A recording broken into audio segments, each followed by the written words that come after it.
O Egito como berço do saber. Muito antes da era digital, antes mesmo da imprensa, o Egito já era um centro pulsante de conhecimento. Com suas margens férteis banhadas pelo Nilo e uma civilização milenar marcada por avanços em arquitetura, medicina e astronomia, o Egito antigo não era apenas terra de faraós, era terra de pensadores. Alexandria, fundada por Alexandre, o Grande, em 331 a.C., tornou-se rapidamente um ponto de convergência entre culturas. Gregos, egípcios, persas, judeus e romanos circulavam por suas ruas, trocando ideias, crenças e descobertas. Era uma cidade cosmopolita, vibrante, onde o saber era valorizado como um bem precioso. Foi nesse contexto que Ptolomeu I, sucessor de Alexandre, teve uma visão ousada: criar um espaço que reunisse todo o conhecimento do mundo conhecido, não apenas para preservar, mas para estudar, comparar, expandir. Nascia ali o embrião da Biblioteca de Alexandria, não como um simples depósito de livros, mas como um verdadeiro templo da sabedoria. O Egito, com sua tradição de escrita em hieróglifos e papiros, já possuía uma cultura de registro e preservação. Mas Alexandria levaria isso a outro nível. A cidade se tornaria o coração intelectual do mundo antigo, atraindo estudiosos, filósofos e cientistas de todas as partes. Mais do que um local físico, Alexandria representava uma ideia: a de que o conhecimento deveria ser acessível, compartilhado e protegido. Uma ideia que, infelizmente, seria ameaçada nos séculos seguintes. E é justamente nesse ponto que entramos: como essa biblioteca foi criada e por que ela se tornou o maior símbolo da busca humana pelo saber. Capítulo 2. A fundação da biblioteca. A Biblioteca de Alexandria não nasceu por acaso. Ela foi fruto de uma ambição grandiosa: reunir todo o conhecimento do mundo em um só lugar. Essa ideia ganhou forma no século III a.C., sob o reinado de Ptolomeu I, general de Alexandre, o Grande, e fundador da dinastia ptolemaica no Egito. Inspirado pela visão helenística de Alexandre, de unificar culturas por meio do saber, Ptolomeu iniciou a construção de um centro intelectual sem precedentes. A biblioteca foi instalada dentro do complexo do Mouseion, um templo dedicado às musas, deusas gregas da arte e da ciência. Mais do que um edifício, era um verdadeiro instituto de pesquisa, onde estudiosos viviam, ensinavam e produziam conhecimento. O objetivo era claro: reunir cópias de todos os textos existentes, de todas as línguas e regiões conhecidas. Para isso, os Ptolomeus adotaram medidas ousadas. Todo navio que atracava no porto de Alexandria era revistado, e seus manuscritos eram confiscados temporariamente para serem copiados. Os originais ficavam na biblioteca, os viajantes recebiam as cópias. A biblioteca cresceu rapidamente, acumulando centenas de milhares de rolos de papiro. Estima-se que seu acervo tenha chegado a 700 mil documentos, uma quantidade impressionante para a época. Eram tratados de filosofia, medicina, matemática, astronomia, poesia, história e muito mais. Mas não era apenas uma coleção. Era um organismo vivo, onde o saber era constantemente ampliado, debatido e reinterpretado. Alexandria se tornava, assim, o cérebro do mundo antigo. E com esse cérebro pulsando, surgia uma nova geração de pensadores. Homens que mudariam a forma como entendemos o universo, e que encontrariam na biblioteca o solo fértil para suas ideias florescerem. Capítulo 3. O acervo lendário. A Biblioteca de Alexandria não era apenas grande, era lendária. Estima-se que seu acervo tenha reunido entre 400 mil e 700 mil rolos de papiro, cobrindo praticamente todas as áreas do conhecimento humano da época: filosofia, medicina, matemática, astronomia, poesia, história, engenharia. Tudo estava ali, cuidadosamente catalogado e preservado. Entre os textos guardados estavam obras de Homero, Sófocles, Aristóteles, Platão, Hipócrates, Euclides e Arquimedes. Muitos desses escritos eram originais ou cópias raríssimas, trazidas de diferentes partes do mundo conhecido. A biblioteca não apenas armazenava, mas também traduzia os textos para o grego, criando versões acessíveis para os estudiosos locais. A obsessão por reunir conhecimento era tamanha que os Ptolomeus adotaram políticas agressivas. Manuscritos eram copiados compulsoriamente de viajantes, e emissários eram enviados a outras cidades para adquirir obras a qualquer custo. Até mesmo os arquivos de Atenas e Pérgamo foram alvo dessa busca incansável, mas o acervo não era estático. Ele crescia, se transformava, se expandia. Os bibliotecários organizavam os rolos por tema, autor e origem, criando um sistema de classificação pioneiro. Havia também salas de leitura, espaços para debates e áreas dedicadas à pesquisa científica. A Biblioteca de Alexandria era, portanto, mais do que um repositório. Era um organismo vivo, pulsante, que respirava conhecimento e inspirava descobertas. Um verdadeiro cérebro coletivo da humanidade. E foi nesse ambiente fértil que surgiram mentes brilhantes, pensadores que mudariam para sempre a forma como entendemos o mundo. A biblioteca não apenas guardava ideias, ela as gerava. Vamos conhecer agora os gênios que habitaram esse templo do saber. Capítulo 4. Os gênios que passaram por lá. A Biblioteca de Alexandria não era apenas um depósito de textos, era um ímã para mentes brilhantes. Ali, pensadores de diferentes regiões e disciplinas se reuniam para estudar, debater e criar. O ambiente era fértil, e os frutos intelectuais que dali surgiram moldaram a base do conhecimento ocidental. Um dos nomes mais notáveis foi Eratóstenes, que, usando apenas sombras e matemática, calculou com precisão surpreendente a circunferência da Terra. Seu método, baseado em observações feitas em diferentes cidades egípcias, antecipou descobertas que só seriam confirmadas séculos depois. Outro gigante foi Hiparco, considerado o pai da trigonometria e da astronomia científica. Ele desenvolveu catálogos estelares e estudou eclipses com uma precisão que impressiona até hoje. Na medicina, Herófilo e Erasístrato realizaram dissecações humanas, algo impensável em outras culturas da época, e avançaram no entendimento do sistema nervoso e da circulação sanguínea. A biblioteca também foi lar de Arquimedes, Euclides e Galeno, cujas obras influenciaram gerações de cientistas, engenheiros e médicos. Era como se Alexandria tivesse reunido os maiores cérebros do mundo antigo sob um mesmo teto. Esses gênios não apenas estudavam o que já existia, eles criavam o que ainda não havia sido pensado. E tudo isso era possível porque a biblioteca oferecia acesso, liberdade e estímulo intelectual. Com tantos avanços, é natural perguntar: até onde poderíamos ter chegado, se esse centro de sabedoria tivesse sobrevivido? É isso que exploraremos agora. Capítulo 5. O impacto científico e tecnológico. A Biblioteca de Alexandria não apenas preservava o saber, ela o impulsionava. Foi ali que surgiram ideias que anteciparam descobertas modernas por séculos. Alexandria não era apenas um centro de leitura, mas um laboratório intelectual onde ciência e tecnologia floresciam. Na matemática, os tratados de Euclides formaram a base da geometria que usamos até hoje. Seus postulados influenciaram desde arquitetos romanos até físicos contemporâneos.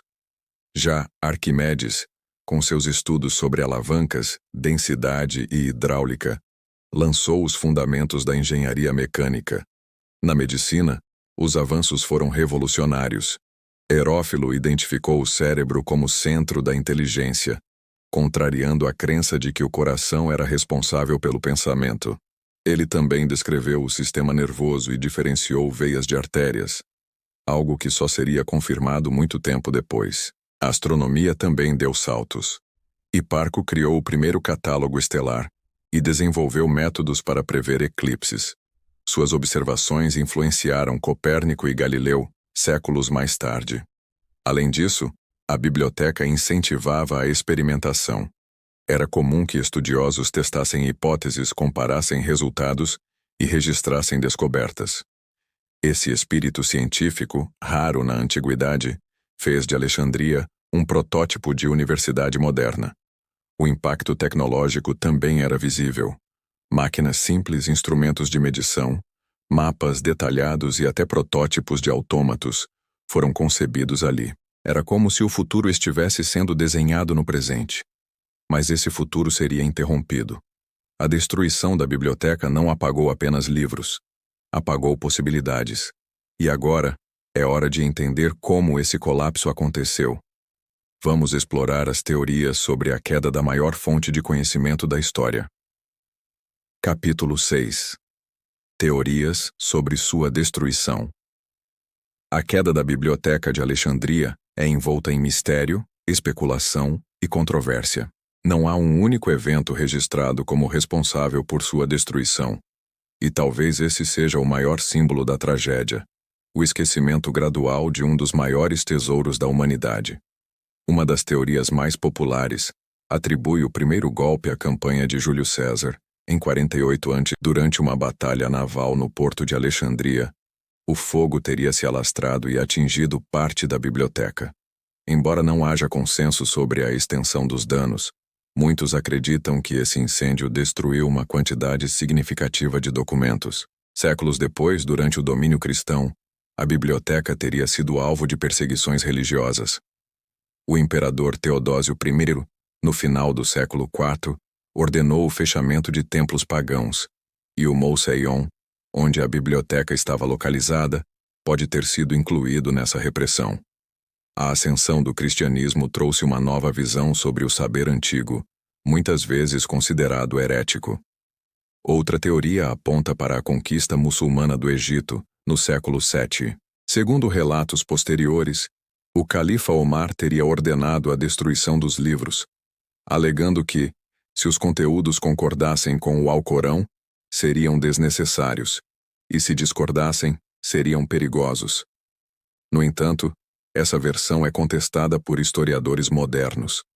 O mais provável é que a biblioteca tenha sofrido múltiplos ataques, negligências e mudanças políticas ao longo dos séculos. Não foi um único incêndio, mas uma série de apagamentos, físicos e ideológicos. E com isso, perdemos não apenas textos, mas ideias, descobertas e possibilidades. Mas o que exatamente foi perdido? Quais conhecimentos poderiam ter mudado o curso da história? Capítulo 7. O que foi perdido? A destruição da Biblioteca de Alexandria não foi apenas uma perda física. Foi uma amputação intelectual. O que se perdeu ali não foram apenas rolos de papiro, mas ideias, teorias e descobertas que poderiam ter antecipado séculos de progresso humano.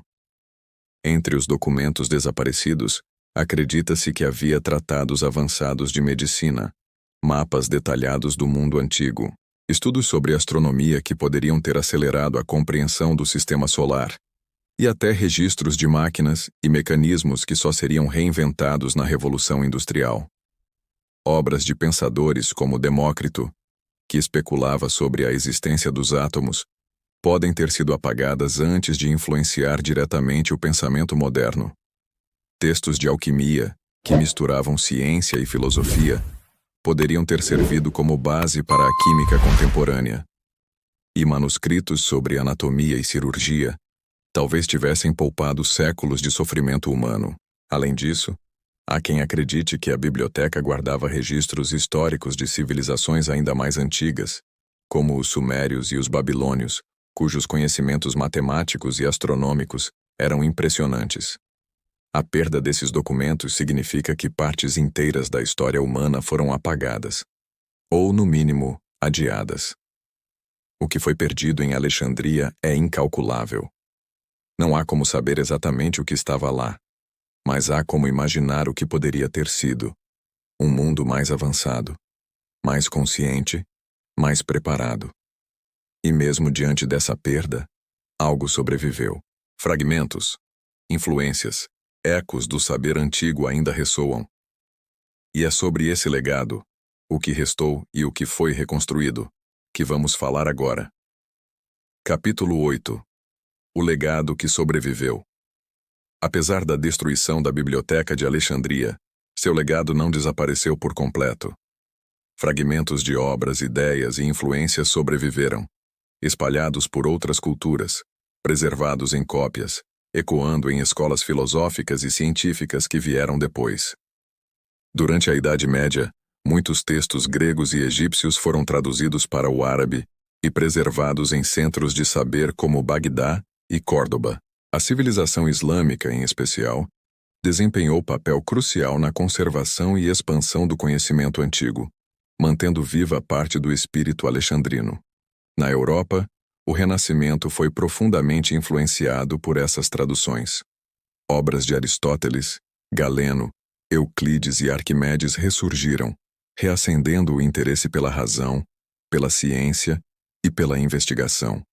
Era como se Alexandria tivesse deixado sementes que floresceriam séculos depois. Além disso, a própria ideia de uma biblioteca universal, um lugar onde todo o saber humano pudesse ser reunido, continuou inspirando projetos ao redor do mundo.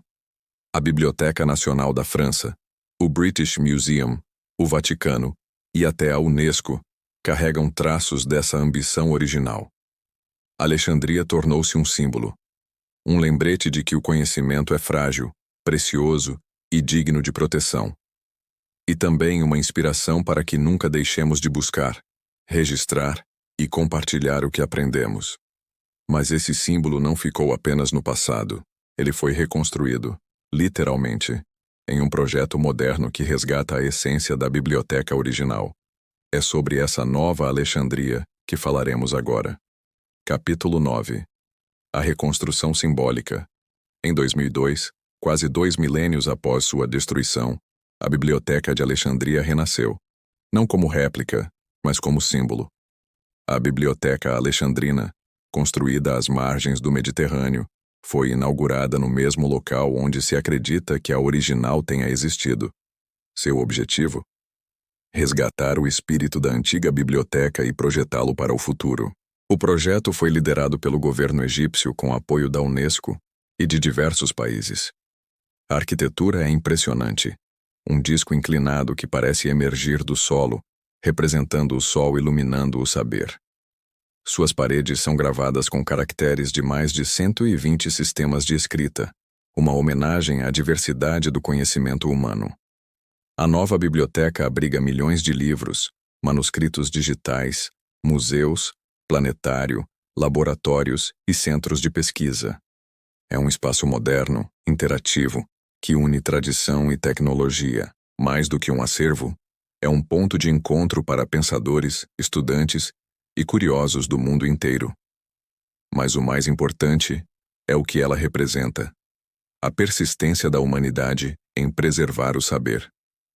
A reconstrução não apaga a perda histórica, mas reafirma o valor da memória, da ciência e da cultura. É um lembrete de que o conhecimento precisa ser protegido e compartilhado. A Biblioteca Alexandrina é, portanto, um tributo à original. Um farol que ilumina o passado e aponta para o futuro. E com ela, encerramos nossa jornada por uma das maiores histórias intelectuais da humanidade. Agora é hora de refletir sobre tudo o que vimos e entender por que essa história ainda importa. Capítulo 10. Conclusão e chamada final. A Biblioteca de Alexandria foi mais do que um edifício, foi uma ideia. Uma ideia ousada, visionária, que acreditava no poder do conhecimento como ferramenta de transformação. Sua destruição representa uma das maiores perdas intelectuais da história, mas seu legado continua vivo, inspirando gerações. Ao longo deste vídeo, viajamos pelo Egito Antigo, conhecemos os gênios que habitaram Alexandria, exploramos os avanços científicos que nasceram ali e refletimos sobre o impacto de sua queda. Descobrimos que o saber não é apenas um acúmulo de informações, é uma ponte entre o passado e o futuro. A reconstrução moderna da biblioteca é um lembrete poderoso. Mesmo quando o conhecimento é apagado, a vontade de aprender ressurge. E hoje, com acesso à informação como nunca antes, temos a responsabilidade de proteger, compartilhar e expandir esse legado. Se você chegou até aqui, parabéns. Você acaba de se conectar com uma das histórias mais fascinantes da humanidade. E talvez, ao entender o que foi perdido, você valorize ainda mais o que temos. Curta, comente, compartilhe este vídeo com quem ama história, ciência e cultura. E se inscreva para continuar explorando os mistérios que moldaram o mundo. Porque o verdadeiro poder não está apenas em saber, está em nunca parar de buscar.